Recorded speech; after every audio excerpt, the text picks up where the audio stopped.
Halo, nama saya Raka Wiranata, seorang jurnalis investigasi yang selama bertahun-tahun mendokumentasikan berbagai fenomena mistis dan cerita rakyat yang berkembang di Nusantara. Saya percaya bahwa setiap legenda pasti memiliki akar sejarahnya, tetapi saya juga tidak menutup kemungkinan adanya hal-hal di luar logika yang sulit dijelaskan. Bersama tim saya telah menjelajahi tempat-tempat yang disebut angker, seperti desa-desa gaib, sungai misterius, hingga bangunan terbengkalai dengan sejarah kelam.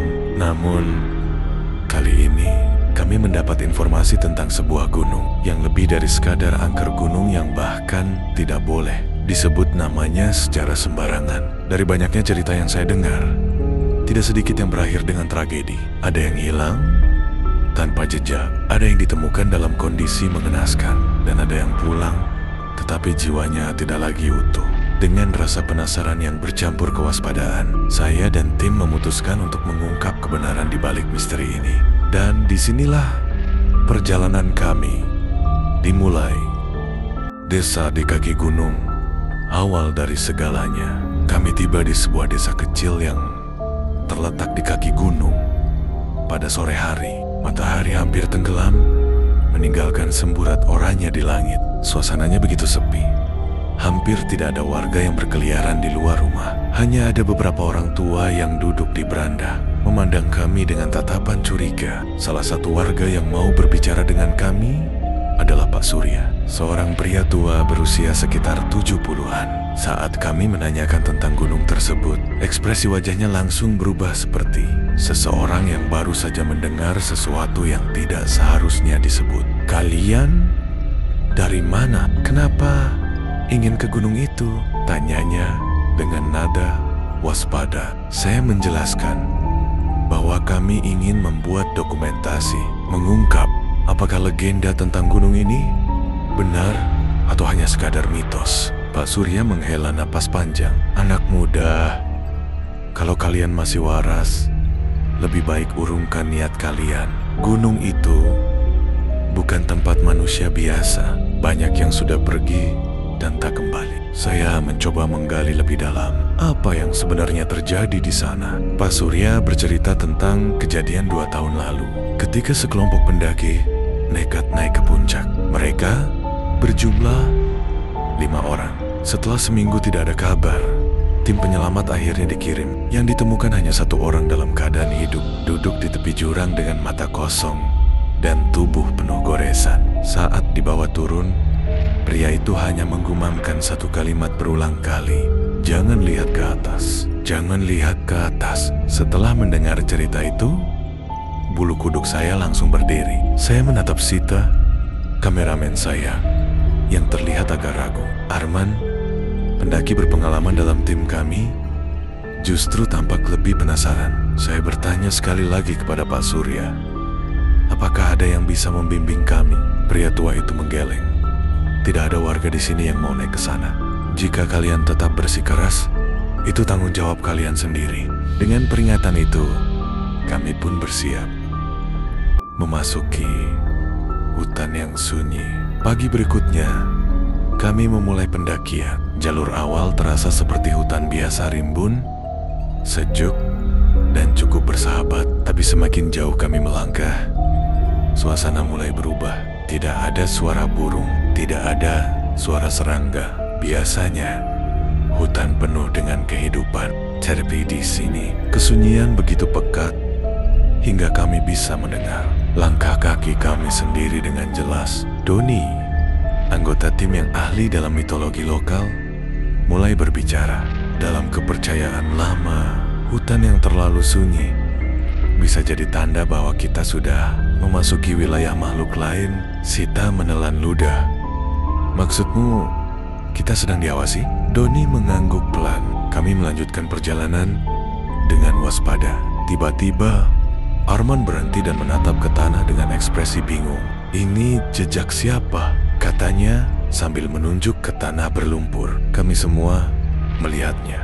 Jejak kaki itu besar, lebih besar dari jejak manusia biasa. Bentuknya juga aneh seperti telapak kaki manusia. tetapi jari-jarinya panjang dan mencengkeram tanah. Tidak mungkin, ini jejak hewan biasa. Kami saling pandang. Perasaan tidak nyaman mulai menyelimuti kami. Lalu, angin dingin tiba-tiba bertiup kencang dan suara samar terdengar dari arah pepohonan. Sebuah bisikan, kami semua membeku. Jangan lihat ke atas. Suara itu begitu lirih, seperti berasal dari seseorang yang berbicara tepat di belakang kami. Namun, saat kami berbalik, tidak ada siapapun. Kita harus lanjut atau kembali? Tanya Doni dengan suara gemetar. Saya menarik napas panjang. Kami sudah terlalu jauh untuk kembali. Dan perjalanan kami baru saja dimulai. Setelah seharian berjalan melewati hutan lebat yang dipenuhi kabut, tim ekspedisi akhirnya memutuskan untuk mendirikan perkemahan di sebuah tanah datar yang dikelilingi pepohonan tinggi. Udara terasa dingin dan suara hutan di malam hari terdengar lebih tajam serangga berdengung, dedaunan yang bergesekan, serta sesekali suara burung malam yang terdengar seperti rintihan pelan. Mendirikan perkemahan, Agus sang pemimpin tim memberi instruksi kepada yang lain, cepat pasang tenda. Sebelum kabut makin tebal, mereka bergegas membangun tenda. Temen api unggun kecil di tengah lingkaran perkemahan. Suara kayu yang terbakar menambah sedikit kehangatan di antara dinginnya udara malam. Dina, satu-satunya perempuan dalam tim, duduk sambil menggosok tangannya. Merasa udara semakin menusuk tulang. Kenapa rasanya hutan ini lebih sunyi dari hutan lain? Tanyanya lirih. Budi yang bertugas merekam perjalanan mereka menyalakan kamera dan mengarahkan lensa ke sekitar. Mungkin kita terlalu dalam masuk ke hutan ini. Bisa jadi tempat ini memang jarang disentuh manusia, katanya. Mencoba memberi jawaban yang masuk akal. Namun, Pak Surya, pria tua yang menjadi pemandu mereka, tetap diam. Sorot matanya tajam, seperti sedang mendengarkan sesuatu yang tak bisa didengar orang lain. Suara dari dalam hutan, tengah malam, ketika semua mulai tertidur, suara itu datang tolong. Reno, yang tidur paling dekat dengan tepi hutan, tiba-tiba membuka matanya. Napasnya tertahan. Ia mendengar suara lirih, nyaris seperti bisikan, memanggil dari dalam hutan tolong. Ia bangkit perlahan, mencoba memastikan bahwa ia tidak salah dengar. Tapi suara itu kembali terdengar. Kali ini lebih jelas, seperti suara seorang wanita penuh kepedihan dan putus asa. Dari dalam tenda, Dina yang setengah sadar ikut terbangun. Reno, kamu ngomong sesuatu? Tanyanya dengan suara serak. Reno menggeleng, meski Dina tak bisa melihatnya dalam gelap. Ada yang manggil dari dalam hutan, bisiknya. Dina langsung merinding. Ia mengintip dari celah tenda, dan di balik kabut tipis yang menyelimuti hutan, ia melihat sesuatu bayangan samar berdiri di antara pepohonan. Pak Surya yang mulai gelisah. Dina membangunkan yang lain dengan tergesa. Agus dan Budi terkejut saat melihat ekspresi ketakutan di wajah Reno. Ada, Agus bertanya, mencoba mengusir kantuknya. Reno menunjuk ke arah hutan. Ada yang memanggil dari sana. Pak Surya, yang selama ini diam, akhirnya berdiri dan menatap tajam ke arah pepohonan gelap itu. Ia mendekati api unggun dan melemparkan sesuatu ke dalamnya, sebuah kantong kecil berisi ramuan yang langsung menimbulkan asap putih yang berbau menyengat. Jangan dengarkan suara itu, katanya pelan tapi tegas. Semua menatap Pak Surya dengan bingung. Kenapa? Tanya Budi. Pak Surya menghela napas panjang. Karena dia bukan manusia. Kalau kalian menjawab panggilannya, dia akan menemukan jalan menuju kita. Semua terdiam. Suara itu masih terdengar samar, memanggil dari dalam hutan, semakin lirih, seakan tahu bahwa mereka sudah menyadarinya. Malam itu, tak ada yang benar-benar bisa tidur. Suara yang memanggil dari kegelapan terus menghantui mereka dan mereka sadar ini baru permulaan. Matahari masih bersembunyi di balik pepohonan ketika Agus terbangun lebih awal dari yang lain. Api unggun sudah mengecil menyisakan bara merah yang perlahan meredup. Udara dingin menusuk kulitnya, dan kabut pagi masih menggantung rendah, membuat suasana semakin mencekam. Ia melirik ke arah Pak Surya yang duduk diam di tepi perkemahan dengan mata tetap tertuju ke dalam hutan, seolah ia belum tidur semalaman. "Pak Surya," August mendekot. Suaranya masih parau karena kantuk. Pak Surya menoleh perlahan. "Kalian dengar sesuatu semalam?" Agus ragu sejenak sebelum mengangguk. Reno bilang ada suara memanggil dari dalam hutan. Pak Surya menarik napas panjang. "Syukurlah kalian tidak menjawabnya." Sebelum Agus sempat bertanya lebih jauh, Reno dan yang lain mulai terbangun. Wajah mereka semua tampak letih, seperti tidak benar-benar bisa tidur nyenyak semalam. Jejak misterius di sekitar perkemahan. Saat matahari mulai naik, Budi keluar dari tendanya sambil membawa kameranya. Ia memutar badan, mencoba mengambil gambar suasana pagi di perkemahan. Namun, sesuatu menarik perhatiannya. Kalian lihat ini." Semua menoleh ke arah yang ditunjuk. Budi, di tanah yang masih sedikit lembab oleh embun pagi, terlihat jejak kaki besar. Lebih besar dari ukuran manusia biasa. Jejak itu mengarah dari dalam hutan dan berhenti tepat di tepi perkemahan mereka. Sebelum menghilang begitu saja, Dina menelan ludah. "Jangan bilang sesuatu semalam berdiri di sini, memperhatikan kita." Reno mundur selangkah, tubuhnya merinding. "Aku yakin aku melihat bayangan. Jangan-jangan Pak Surya tiba-tiba berdiri. Kita harus segera pergi dari sini."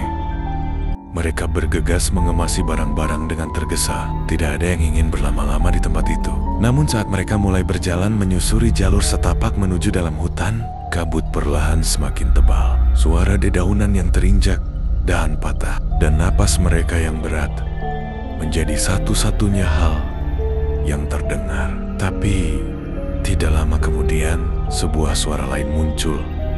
Suara langkah kaki yang mengikuti mereka dari kejauhan. Agus berhenti sejenak dan memberi isyarat agar yang lain diam.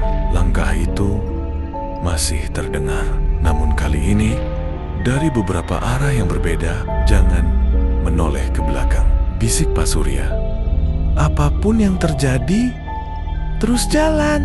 Dina mulai gemetar. Reno ingin bertanya, tapi sesuatu dalam ekspresi Pak Surya membuatnya mengurungkan niatnya. Mereka pun melanjutkan perjalanan, meski rasa takut semakin menyesakkan dada. Langkah-langkah itu tetap mengikuti, kadang terdengar dekat, kadang jauh, seolah sesuatu di dalam kabut sedang mempermainkan mereka. Hingga akhirnya suara itu berhenti. Mereka sudah sampai di sebuah area yang lebih terbuka, di mana cahaya matahari bisa menembus lebih banyak, tapi ketegangan masih terasa. Agus menarik napas dalam dan menoleh ke Pak Surya. "Pak, sebenarnya apa yang mengikuti kita tadi?" Pak Surya tidak langsung menjawab. Ia menatap hutan di belakang mereka, lalu berbisik pelan, hampir tidak terdengar. Katanya lirik, sedang mengawasi. Semua saling bertukar pandang. Perjalanan ini baru saja dimulai, dan sesuatu di dalam hutan ini tidak akan membiarkan mereka pergi begitu saja. Malam yang sunyi, suara yang mengintai. Malam itu, setelah menemukan jejak kaki raksasa di hutan, tim ekspedisi kembali ke perkemahan. Namun, atmosfer berubah. Hutan yang tadinya hanya sunyi, kini terasa seakan ada sesuatu yang mengawasi mereka. Pak Surya dengan ekspresi yang lebih serius dari sebelumnya duduk di dekat api unggun sambil memperhatikan sekeliling. "Kalian sadar bukan? Sejak tadi kita tidak sendirian," bisiknya pelan. Bayu, salah satu anggota ekspedisi, menelan ludah. "Maksud Pak Surya?" Pak Surya menghela napas berat. "Jejak kaki tadi itu bukan milik manusia, dan jika kita masih bisa melihatnya, berarti pemiliknya belum pergi jauh." Hilangnya jejak misterius. Keesokan paginya, tim ekspedisi memutuskan untuk kembali ke lokasi. Jejak kaki raksasa yang mereka temukan semalam. Namun, yang terjadi sungguh aneh. Jejak kaki yang semalam begitu jelas di tanah kini telah hilang. Tidak ada bekas tanah yang tergeser atau jejak hewan lain yang menutupi. Seolah-olah sesuatu atau seseorang telah menghapusnya. Ini tidak masuk akal, gumam Arif sambil memeriksa tanah. Tidak mungkin jejak sebesar itu bisa hilang begitu saja. Pak Surya menatap ke arah pepohonan yang menjulang. Mungkin jejak itu bukan hilang, tapi disembunyikan. Kata-katanya membuat bulu kuduk mereka merinding. Dihantui sosok tak terlihat. Ketika mereka memeriksa area sekitar, Bayu tiba-tiba berhenti dan mengarahkan senter ke salah satu pohon besar. "Kalian dengar itu?" Besik nih. Samawat hanya terdengar suara angin yang berdesir di antara pepohonan. Namun, sesaat kemudian, suara langkah kaki terdengar dari kejauhan. Langkah itu berat, namun bergerak dengan cepat. Tanpa berpikir panjang, mereka mengarahkan senter ke segala arah.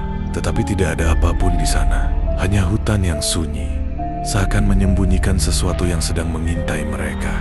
Pak Surya akhirnya berbicara dengan nada yang lebih rendah. "Kita harus pergi sekarang." Arif menoleh dengan bingung. "Kenapa? Bukankah ini justru saatnya kita mencari tahu lebih dalam?" Pak Surya menatapnya dengan tatapan tajam. "Karena kalau kita tetap di sini, kita mungkin tidak akan bisa kembali." Mereka semua saling pandang tanpa banyak bicara. Mereka mulai bergerak kembali ke perkemahan dengan langkah yang lebih cepat dari sebelumnya. Tanda-tanda dari masa lalu. Sesampainya di perkemahan, mereka menemukan sesuatu yang membuat mereka semakin gelisah. Batu-batu kecil disusun membentuk simbol aneh di dekat api unggun. Tidak ada seorang pun dari mereka yang melakukannya, dan mereka yakin simbol itu tidak ada di sana sebelumnya. Pak Surya berlutut dan menyentuh salah satu batu. Ekspresinya berubah serius. Ini tanda peringatan sesuatu atau seseorang mencoba memberitahu kita untuk berhenti. Bayu mulai berkeringat dingin. "Apa maksudnya, Pak? Apakah kita benar-benar harus pergi dari sini?" Pak Surya menggeleng. "Tidak, kita tidak bisa pergi begitu saja. Jika mereka ingin kita pergi, pasti ada alasan yang lebih besar di balik semua ini." Suasana semakin mencekam. Mereka semua menyadari satu hal. Mereka tidak lagi hanya melakukan ekspedisi biasa. Mereka telah masuk ke dalam misteri yang jauh lebih besar. Sesuatu yang tidak bisa dijelaskan hanya dengan logika. Dan yang paling menakutkan, mereka tidak tahu apa yang menunggu mereka di depan. Malam sebelumnya, jejak kaki raksasa itu masih jelas terlihat di tanah lembab. Namun, pagi ini, saat fajar mulai menerobos kabut tipis di hutan, jejak itu lenyap tanpa bekas. Tidak ada jejak penghapus, tidak ada gangguan di sekitar. Tanah seolah-olah sesuatu telah menghapusnya dengan cara yang tidak masuk akal. Tim ekspedisi berdiri dalam diam, saling bertukar pandang dengan ekspresi bingung dan cemas. Pak Surya, yang biasanya tenang, mengerutkan kening. "Ini tidak masuk akal," gumamnya, menunduk untuk memeriksa tanah dengan lebih teliti. Andi, yang masih belum sepenuhnya percaya dengan hal-hal gaib, berusaha mencari alasan logis. "Mungkin hujan semalam menghapusnya," katanya. "Meskipun tidak ada hujan turun, namun yang lain tahu ada sesuatu yang tidak beres." Simbol aneh di dekat perkemahan. Saat mereka kembali ke perkemahan, mata Rena tiba-tiba menangkap sesuatu di antara dedaunan. "Lihat itu!" serunya sambil menunjuk ke tanah. Di sana, di tengah area yang semalam kosong, sekarang terdapat sebuah simbol aneh yang tersusun dari batu-batu kecil. Polanya seperti lingkaran dengan garis-garis rumit yang saling berhubungan. Seolah-olah seseorang atau sesuatu telah datang ke perkemahan mereka dan menyusunnya di tengah malam. Bram berlatih mencoba menyentuh salah satu batu, tetapi Pak Surya menahan tangannya. "Jangan sentuh dulu," bisiknya. Matanya menyiratkan kewaspadaan. Simbol seperti ini bukan sekadar hiasan. Ini tanda apa? Rina bertanya dengan suara pelan. Pak Surya menghela napas. Di desa, kami percaya ada makhluk-makhluk tertentu yang menggunakan tanda seperti ini untuk berkomunikasi atau memperingatkan manusia agar tidak melanjutkan perjalanan. Suasana menjadi semakin berat. Suara misterius dari dalam hutan. Tepat saat mereka mulai membahas apa yang harus dilakukan, suara aneh terdengar dari dalam hutan. Suara seperti ranting yang patah, lalu diikuti bisikan halus yang tidak bisa mereka pahami. Semua orang langsung terdiam, menajamkan telinga. Siapa itu? Tanya Bram, berusaha menembus kabut dengan tatapannya. Tidak ada jawaban. Andi menyalakan senter dan mengarahkannya ke dalam hutan. Tetapi yang terlihat hanya pepohonan yang berdiri diam dalam gelap. Namun, mereka semua merasakan hal yang sama. Mereka sedang diawasi. Ini tidak benar, kata Rina dengan suara bergetar. Pak Surya mengambil keputusan cepat. Kita harus pindah. Kita tak boleh tinggal di tempat ini lebih lama. Namun, saat mereka bergegas membereskan barang-barang, suara itu terdengar lagi.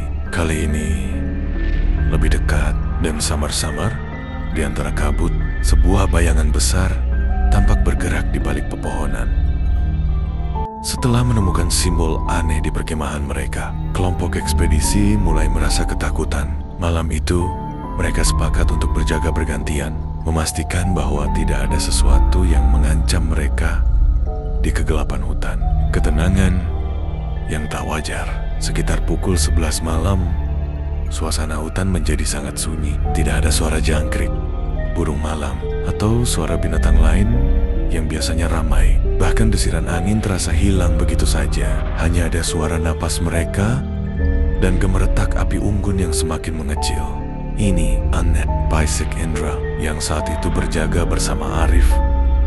Kenapa tiba-tiba sunyi begini? Arif menelan ludah. Ini pertanda buruk, katanya lirih. Di desa, orang-orang tua selalu bilang kalau hutan tiba-tiba diam, berarti ada sesuatu yang tidak boleh kita lihat. Indra mengangguk, merasa jantungnya berdetak lebih cepat. Ia segera membangunkan Pak Surya, yang langsung bangun dengan ekspresi serius. Pak Surya melihat sekeliling, merasakan atmosfer yang mencekam. Jangan bersuara, katanya pelan. Tetap di tempat, langkah di kegelapan. Tiba-tiba suara langkah terdengar dari dalam hutan, pelan tapi jelas, seolah ada sesuatu yang berjalan di antara pepohonan mendekati perkemahan mereka. Langkah itu berat, seperti milik sesuatu yang besar. Arif segera meraih senter dan menyorotkan cahaya ke arah suara. Namun yang terlihat hanya pepohonan lebat dan kabut tipis. Langkah itu berhenti, tapi suasana tetap terasa mencekam. Tiba-tiba terdengar suara nafas berat, sangat dekat dengan mereka. Di mana? Bisik Indra dengan suara bergetar. Pak Surya mengangkat tangannya, memberi isyarat agar mereka tetap diam. Ia lalu menggumamkan doa dalam bahasa Sunda kuno yang hanya bisa didengar seperti bisikan samar. Setelah beberapa menit yang terasa seperti selamanya, suara nafas itu menghilang. Hutan tetap sunyi, tapi beban yang menekan udara terasa sedikit berkurang. Tidur bergantian, kata Pak Surya akhirnya. Jangan berisik, jangan tinggalkan api unggun, dan jangan bertanya tentang apa yang baru saja terjadi. Tidak ada yang membantah. Mereka segera mengatur giliran berjaga, meski rasa takut masih menggantung di udara. Peasant di tanah. Keesokan paginya, saat cahaya matahari mulai masuk di sela pepohonan, Indra terbangun lebih dulu. Saat ia meregangkan tubuhnya dan melihat ke sekeliling, matanya tiba-tiba membelalak. Di tanah di sekitar perkemahan mereka terdapat jejak kaki besar yang semalam tidak ada. Namun yang lebih mengejutkan, di antara jejak-jejak itu terdapat tulisan aneh yang tergores di tanah. Pak Surya segera mendekat dan membaca goresan tersebut dengan wajah serius. Ini bukan bahasa manusia biasa, gumamnya. Terus, apa artinya, Pak? Tanya Arif Suaranya dipenuhi rasa takut. Pak Surya menatap mereka semua. Kita harus pergi dari sini sebelum malam datang lagi. Suasana mendadak berubah menjadi panik. Apakah sesuatu benar-benar mengawasi mereka? Dan mengapa mereka harus pergi sebelum malam? Malam itu semakin larut. Angin bertiup dingin, membawa suara-suara aneh dari dalam hutan. Api unggun di tengah perkemahan sudah hampir padam, menyisakan bara merah yang sesekali berdesis. Para penjelajah duduk melingkar, sesekali melirik ke arah gelap di luar cahaya api. Pak Surya tampak lebih waspada dari sebelumnya. Dia menggenggam sebuah pisau belati tua, ujungnya berkilat di bawah cahaya samar. Aku tidak suka perasaan ini, gumamnya. Hutan ini terasa lebih gelap daripada biasanya. Laras merapatkan jaketnya, matanya tak lepas dari pepohonan di sekeliling. Kalian dengar itu? Bisiknya pelan. Semua menajamkan telinga. Awalnya hanya kesunyian, lalu terdengar suara gemerisik seperti langkah kaki berat menyeret bergerak di antara pepohonan. Bima langsung mengambil senter dan menyorotkan cahayanya ke arah suara. Siapa di sana? Teriak. Tidak ada jawaban. Tiba-tiba sesuatu melesat dari balik semak-semak. Laras menjerit. Tubuhnya langsung terdorong ke belakang. Bayangkan Hiram, sosok itu melompat keluar dari gelap. Tingginya jauh melebihi manusia biasa. Tubuhnya kurus dan kulitnya tampak hitam mengilat seperti kayu basah. Matanya bersinar merah dalam gelap. Sosok itu hanya berdiri di tepi perkemahan, menatap mereka tanpa bergerak. Pak Surya berdiri cepat, mengangkat belatinya. Jangan bergerak, jangan tatap matanya, serunya. Namun Bima yang panik langsung menyinari sosok itu dengan senter. Cahaya putih terang mengenai wajah makhluk itu, memperlihatkan wajahnya yang kosong, tidak ada hidung, tidak ada mulut, hanya dua mata merah yang semakin menyala. Sosok itu bergerak. Dalam sekejap, angin kencang berputar di sekitar perkemahan, meniup api unggun hingga padam. Kegelapan total menyelimuti mereka. Ayo lari, seru Dika. Mereka berhamburan, mencoba mencari jalan keluar dari perkemahan. Namun, hutan seakan berubah. Pohon-pohon terasa lebih rapat. Jalan setapak yang tadi mereka lalui kini menghilang. Suara langkah berat makhluk itu semakin dekat. Pak Surya menarik napas dalam. Kita tidak bisa lari, kita harus tetap bersama. Laras menggenggam tangan Bima dengan erat. Kalau begitu, apa yang harus kita lakukan? Pak Surya memejamkan mata sejenak, lalu berkata, kita harus mencari tempat perlindungan sebelum dia semakin dekat. Mereka tidak punya banyak waktu. Sosok itu masih berdiri di kegelapan, mengawasi mereka dengan tatapan yang tidak beranjak. Malam itu, di tengah hutan, teror baru saja dimulai. Perjalanan yang tak terduga, hening hanya suara napas terengah-engah dan langkah kaki yang berpacu. Dengan ketakutan yang terdengar di dalam kegelapan malam, setelah berhasil keluar dari perkemahan yang telah dikepung oleh sosok bayangan bermata merah, tim penjelajah berusaha menyusun kembali strategi. Mereka berkumpul di sebuah cekungan tanah yang dikelilingi oleh akar-akar pohon raksasa. Cahaya senter satu persatu mulai padam, menyisakan hanya satu cahaya yang masih bertahan, senter milik Andi. Ini bukan kebetulan. Ada sesuatu di sini yang tidak ingin kita terus maju, kata Andi dengan suara bergetar. Pak Surya yang masih berusaha mengatur napasnya menatap ke arah kegelapan di sekitar mereka. Dulu, orang-orang desa mempercayai bahwa ada makhluk yang menjaga tempat ini. Aku kira itu hanya mitos. Tapi setelah malam ini, suaranya menghilang dalam desahan cahaya yang hilang. Tiba-tiba, angin berhembus kencang dari arah utara, membawa suara bisikan yang mengerikan. Api unggun yang tadinya masih membara di kejauhan padam seketika, dan kini mereka sepenuhnya berada dalam kegelapan. Apa itu tadi?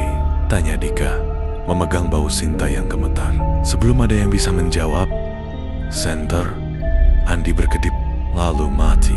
Tidak, ini tidak mungkin. Andi mengyutak. Atik senternya dengan panik, tapi tidak ada gunanya. Sekarang mereka benar-benar tidak bisa melihat apapun.